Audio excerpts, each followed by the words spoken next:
Bonsoir à tout le monde, bienvenue sur la chaîne de l'univers de l'Ange Cathy, toujours en ce 13, jeudi 13, que je ne me trompe pas de date, 13 février 2025. J'espère que vous allez bien depuis tout à l'heure. Donc je tiens à remercier via ma, euh, comment dire, mon second partage, pardon, sur un retour de prédiction. Donc je remercie Marivonne, où j'arrive bien à décrypter sans commentaire. Donc merci infiniment et je dis aussi merci à Carmen parce que j'ai des commentaires qui sont intéressants aussi. Voilà. Donc je vous remercie et puis Carmen, la fin du commentaire, je pense que j'ai répondu. C'est quand même assez lumineux. Ouais, quelle triste réalité, comme vous le dites.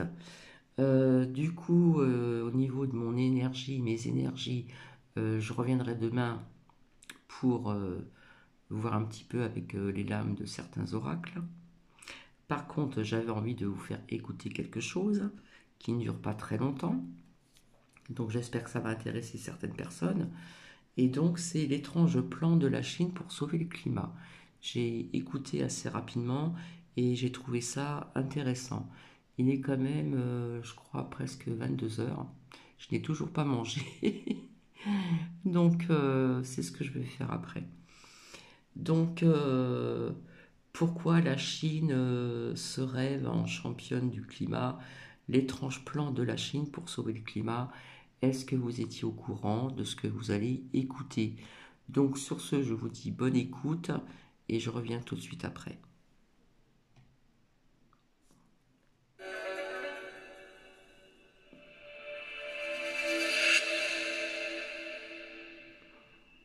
Les amis, avant de commencer, cette vidéo existe grâce au soutien de Gringot. Et regardez cette annonce jusqu'au bout. La prise de conscience écologique de la Chine, elle est relativement récente. En fait, pendant très longtemps, ça n'a pas du tout été une priorité pour le pays. Après la Seconde Guerre mondiale, en 1949, c'est le dictateur communiste Mao Tse-Dong qui prend le pouvoir. Il force les paysans à mettre en commun leurs terres, impose un culte autour de sa personnalité, et il coupe le cordon avec l'Occident. En 1976, Mao meurt et un nouveau leader arrive au pouvoir en Chine. Un certain Deng Xiaoping, et lui va mener une politique inverse à celle de Mao. Il veut développer économiquement le pays, casser l'isolationnisme de la Chine, bref, l'ouvrir sur le monde. Pour ça, le pays se met à produire énormément. Des voitures, des vêtements, des produits industriels exportés à bas coût, le tout grâce à des ouvriers très mal payés. Ces ouvriers qui sortent d'une usine de moteurs de Pékin gagnent entre 40 et 108 yuan par mois. Cela représente, écoutez bien... Donc ceci était en 1978. Entre 110 et 290 francs de salaire mensuel. On est à la fin des années 70, la Chine est alors surnommée l'atelier du monde, et vous vous en doutez, tout ça pollue énormément. Les effets du dérèglement climatique commencent déjà à se faire sentir, et en 1992, 178 pays du monde entier décident de s'unir pour lutter contre. Ce rassemblement, c'est ce qu'on va appeler le sommet de la Terre. Un rendez-vous hyper important puisqu'il marque le début des négociations internationales pour lutter contre le réchauffement climatique. Bon, même si aucun accord, aucun calendrier contraignant n'est adopté à ce moment-là. Le premier ministre chinois de l'époque, Li Peng, participe aux discussions et il considère que ce sont les pays riches qui ont causé la plupart des problèmes environnementaux de la planète. Li Peng leur demande alors au moins 600 milliards de dollars d'assistance urgente pour que les pays en voie de développement aient les moyens de contrôler la dégradation de l'environnement. Bon, spoiler, la Chine ne verra jamais la couleur de cet argent, mais la communauté internationale reconnaît bien que les pays dits en développement et les pays les moins avancés économiquement, donc globalement ceux d'Afrique, d'Amérique du Sud et d'Asie, doivent recevoir de l'aide des pays développés, comme les grandes puissances européennes ou les États-Unis. Et surtout, la communauté internationale, elle reconnaît que ces pays en développement et moins avancés n'ont pas les mêmes efforts à fournir dans la lutte contre le dérèglement climatique. D'ailleurs, aujourd'hui, en tout cas sur le papier, la Chine fait encore partie de ces pays en développement, même même si elle se place pourtant parmi les premières économies mondiales. Mais ce statut-là de pays en développement, ça a octroyé à la Chine pas mal de passe-droits. Jusqu'au début des années 2000, le pays va signer tous les accords internationaux sur le réchauffement climatique sans rien mettre en œuvre de concret pour lutter contre. Résultat, entre 1990 et 2022, les émissions de gaz à effet de serre du pays ont été multipliées par 3 et en 2022, le pays a émis l'équivalent de plus de 15 000 mégatonnes de CO2, soit 29% des émissions mondiales. Pour vous donner un ordre d'idée, les États-Unis c'est 11%, l'Inde c'est 7% et la France même pas 1%. Alors c'est clair que maintenant que je vous ai dit ça, vous avez peut-être envie de vous dire putain, les Chinois c'est des énormes pollueurs et nous les Américains et les Français, on est super, on est géniaux, on est exemplaires. C'est évidemment beaucoup plus compliqué que ça. En fait, tous ces chiffres n'ont de sens que si on les rapporte aux émissions de gaz à effet de serre importées. Ce qu'il faut bien comprendre, c'est que quand la Chine produit des fringues pour la France, ce sont les émissions de la Chine qui grimpent à cause de nous. Et comme je vous le disais précédemment, des usines qui produisent pour le compte des Occidentaux, en Chine, il y en a énormément. C'est pourquoi l'empreinte carbone est un bien meilleur indicateur, puisqu'il prend aussi en compte ces émissions importées depuis l'étranger. Et là, j'anticipe encore une fois vos commentaires. Vous allez peut-être me dire, bah ouais, mais la Chine, c'est 1,4 milliard d'habitants, normal qu'ils polluent beaucoup. Oui, mais en fait, quand on regarde l'empreinte carbone par habitant, on se rend compte que ça reste très élevé. D'après les données du journal Le Monde, en 2021, un Chinois avait une empreinte carbone équivalente à environ 10,8 tonnes de CO2 par an. C'est moins qu'un Américain, mais un peu plus qu'un Français. Concrètement, s'il y a un grand coupable de l'explosion des émissions de gaz à effet de serre, c'est lui. Le charbon. Le charbon. Le charbon. Le charbon.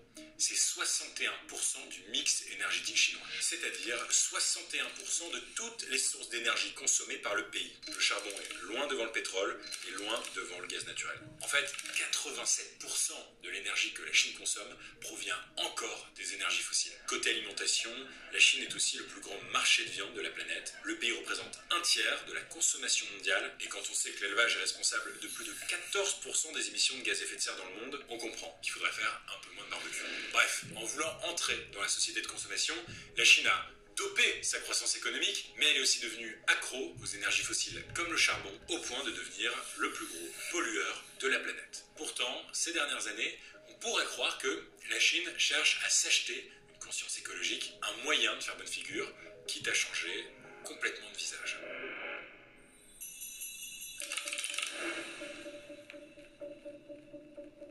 La Chine n'est certes pas du tout dans les meilleurs élèves en matière de lutte contre le dérèglement climatique, mais elle fait des efforts. Si les émissions de CO2 du pays se sont largement envolées ces dernières décennies, en mars 2024, elles ont baissé de 3% par rapport à mars 2023. Ce qui fait dire au chercheur Lori Milivirta que la Chine a peut-être déjà atteint ce qu'on appelle son pic d'émissions. Ça veut dire qu'à partir de ce moment-là, les émissions de gaz à effet de serre du pays commenceraient à diminuer durablement. En fait, la plupart des experts sont d'accord pour dire que la Chine est sur la bonne voie, notamment parce qu'elle a fait d'énormes efforts ces dernières années pour développer les énergies renouvelables. En même temps, il faut dire qu'elle n'avait plus trop le choix. Je vous propose de regarder cette carte. Au nord, à la frontière avec la Mongolie, le désert de Gobi progresse, ce qui force certains agriculteurs à abandonner leurs terres devenues stériles. Le centre de la Chine est lui aussi régulièrement frappé par des sécheresses. À l'été 2024, la province de Henan a connu une baisse record de 70% des précipitations par rapport à la moyenne, ce qui a décimé les récoltes. Au sud, ce sont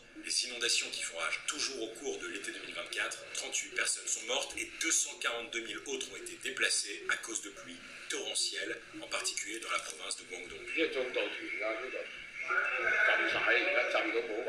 这些上面的塌方还有下边波的这种掏空的现象比较严重，我们呢不好操作这些机械。 Le GIEC, qui est, pour ceux qui ne savent pas encore, le groupe d'experts intergouvernemental sur l'évolution du climat, est catégorique là-dessus. Avec le dérèglement du climat, les événements climatiques extrêmes seront encore plus intenses et encore plus fréquents. Et comme s'il n'y avait pas déjà assez de problèmes, sur le littoral, le niveau des mers augmente dangereusement. Shanghai, la ville la plus peuplée et la capitale économique de la Chine, pourrait faire face à une élévation du niveau de la mer de 2,6 mm par an dans la deuxième moitié du XXIe siècle. Alors c'est vrai que quelques millimètres, ça a l'air de rien comme ça. Mais concrètement, ça signifie que les gratte-ciel de la ville auraient les pieds dans l'eau et que les habitants devraient être évacués. Bon, vous avez l'idée, la situation est grave et la Chine a enfin décidé d'agir. 二氧化碳排放力争于2030年前达到峰值，努力争取2060年前实现碳中和。 La neutralité carbone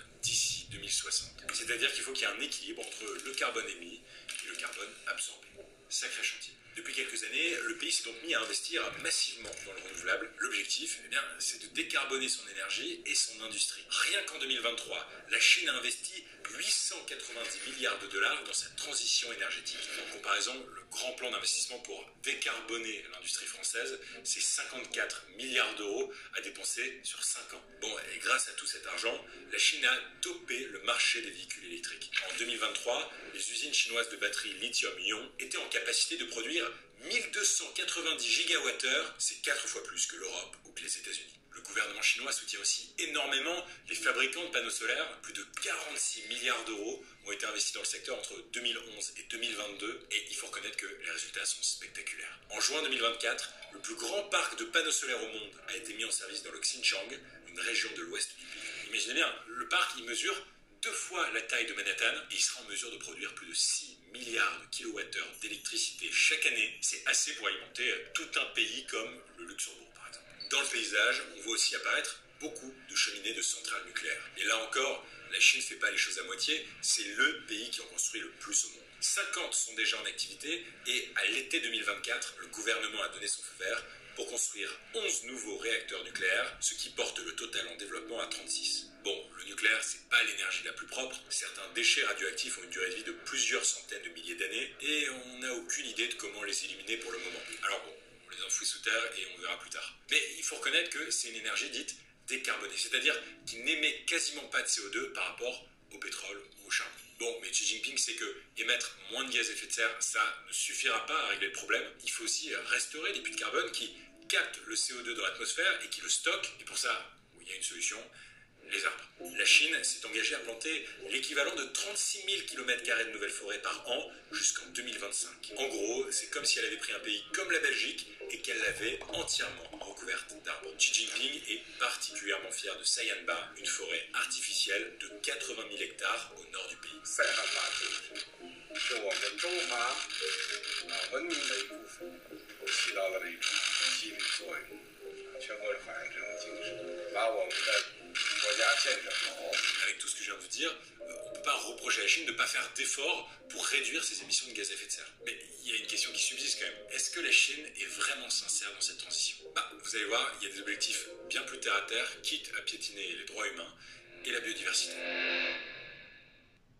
10 ans de secret de beauté que plus...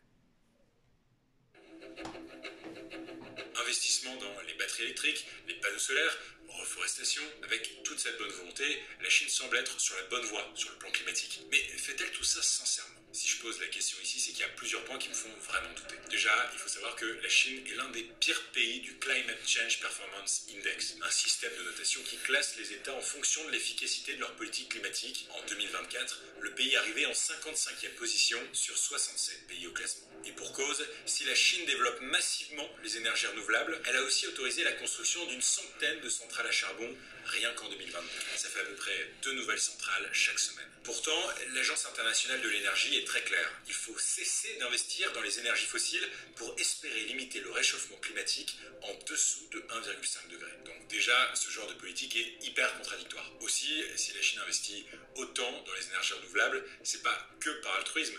C'est aussi qu'elle a le sens des affaires. En préparant cette vidéo, je suis tombé sur 2 sociétés. CATL, une entreprise chinoise spécialisée dans la production de batteries lithium-ion, et BYD, un fabricant de véhicules électriques basé à Shenzhen, dans le Guangdong. Si comme moi vous en aviez jamais entendu parler, c'est normal, c'est que chez nous, elles sont relativement méconnues, et pourtant, à L2, ces entreprises fournissent déjà plus de 55% des batteries des véhicules électriques dans le monde. Et tout ça, ça a de quoi booster la croissance économique de la Chine. En 2023, ces investissements dans les énergies propres ont contribué à hauteur de 40% au PIB chinois. Il y a donc un véritable intérêt économique derrière tout ça. Et du côté de l'Occident, cette domination de la Chine sur les énergies renouvelables, elle inquiète. On craint à juste titre de se retrouver totalement dépendant de la Chine pour réaliser notre propre transition énergétique. En septembre 2023, la présidente de la Commission européenne, Ursula von der Leyen, n'a d'ailleurs pas hésité à dénoncer une...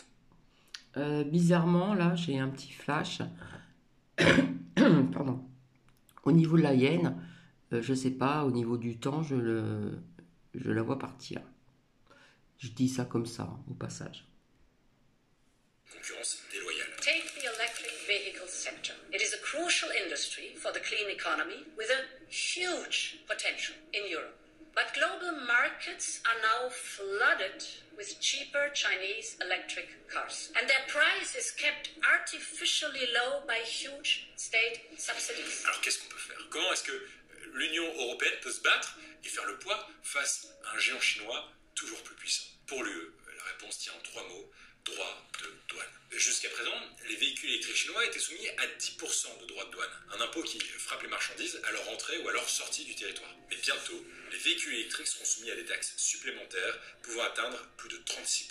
Et l'Union européenne n'est pas la seule à montrer les crocs. Aux États-Unis, des sénateurs du Parti républicain veulent carrément que CATL soit inscrit sur une liste d'entreprises mettant en danger la sécurité nationale américaine. Et si l'Occident prend des mesures aussi fortes pour protéger ses constructeurs de véhicules, c'est parce qu'il s'est déjà pris une énorme raclée sur le marché des panneaux solaires. Selon l'Agence internationale de l'énergie, 8 panneaux solaires sur 10 sont aujourd'hui fabriqués en Chine. Bref, la Chine et ses entreprises ont bien compris que la transition énergétique, c'était une belle manière de faire du business, mais c'est aussi pour eux une manière de peser sur les relations internationales. Lors de la dernière COP sur le climat, qui a eu lieu en Azerbaïdjan, les pays occidentaux ont fait pression sur la Chine pour qu'elle rejoigne la liste des pays contributeurs, ceux qui se sont engagés à verser 300 milliards de dollars par an aux pays en développement pour les aider à s'adapter au dérèglement climatique. Ce que la Chine a sans surprise refusé. En gros, elle ne veut pas être soumise aux mêmes obligations que les pays occidentaux. Pour sa défense, la Chine est marquée par de très fortes inégalités. Et son produit intérieur brut par habitant,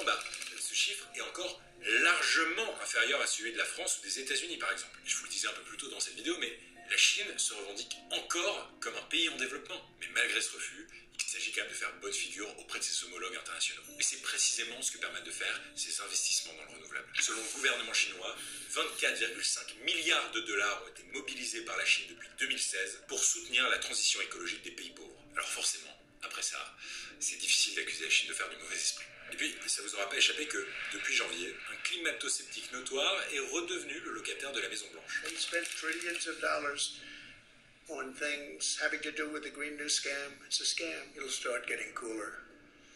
You just watch. We will drill, baby, drill. You have to show me the scientists because they have a very big political agenda. Et sans les États-Unis pour ouvrir la voie en matière de politique climatique, il y a une opportunité à saisir. La Chine entend bien se positionner comme le leader mondial de la lutte contre le dérèglement climatique et en profiter pour étendre son influence écologique et économique dans les pays en voie de développement. Et d'ailleurs, peu importe si ce nouveau leadership se fait au détriment des droits humains, de la biodiversité, des populations locales. Il faut savoir qu'en Chine, la révolution verte, elle se fait en partie grâce au travail des Ouïghours, cette minorité musulmane réduite en esclavage dans des camps de la province du Xinjiang à l'ouest du pays. Or, c'est de là que vient 45% du polysilicium, un matériau qui sert notamment à fabriquer les panneaux solaires. Pour condamner ces violations des droits humains, les États-Unis ont interdit l'importation des produits venant du Xinjiang, ce qui évidemment ne plaît pas à la Chine. 美方以人权为幌子，不择手段打压新疆产业发展，损害的是新疆人民的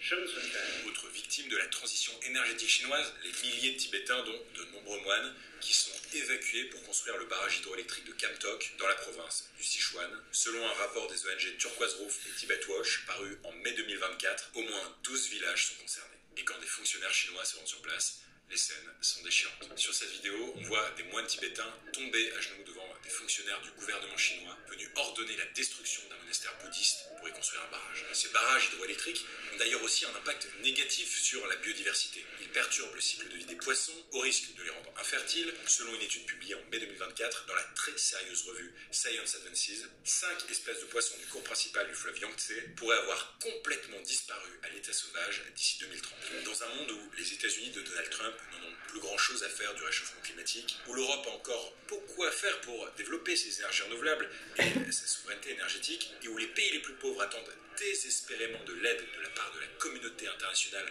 pour faire face à la montée des eaux, aux sécheresses et aux autres conséquences dramatiques du dérèglement climatique, la Chine pourrait bien incarner une nouvelle forme de leader pragmatique. Et si le pays a encore un très très long chemin à parcourir pour devenir un allié du climat et de la biodiversité, il sera, quoi qu'il arrive, un acteur incontournable de la lutte contre la crise écologique. Entre la révolution...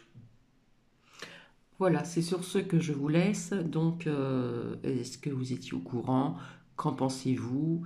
Voilà, c'est l'étrange plan de la Chine pour sauver le climat. Voilà. Donc je vous souhaite une bonne fin de soirée, une douce nuit, et je vous retrouve donc demain. Je vous fais des bisous et à demain.